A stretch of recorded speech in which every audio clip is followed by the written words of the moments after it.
jireenya bara baraa hin qabu. Kanaafuu uummata keenya amma amantii waaqeffannaa keessa jiran yookaan immoo waaqeffattoota warra ta'anii warri nu jennu Kiristoos malee jireenyi hin jiru. Karaa general revelationitti waaqayyoon beekuun waaqa abbaa uumaa keenya jechuun mootummaa waaqayyootti nama galchu. Kan mootummaa waaqayyootti nama galchu jireenyi fayyina namaaf kennu Kiristoos qofa. Waaqayyo addunyaa kana jaallatee ilma isaa erge. Yesuus Kiristoosis fannoo irratti nuuf du'e. Hafuurri qulqulluus Yesuus inni Oromoo maataate naan hin jedhu malee waaqa akkasii miti. Ani eenyummaa kee kana lafa keessee si barbaade kabara lafa lubbuu koo jechuudha. Akkasitti.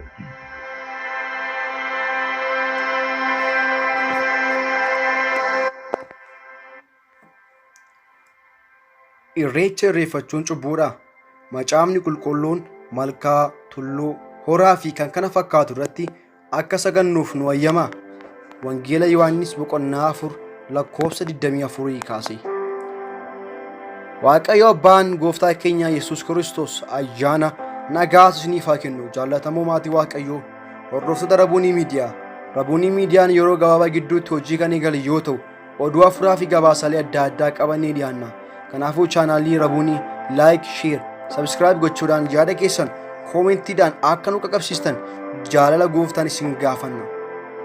Har'a mata duree macaafni qulqulluun waa'ee irreechaa maal jedhu kan jedhu irratti namoonni yaada isaanii kan kennan Faarfataa Eliyaas Gabulaa fi nama Waaqayyoo jaallatamaa Wandimmaageny Uddeessaa jedhan akkasuma macaafa qulqulluu waliin yaada barreeffama adda addaa walitti qindeeffannee jirra.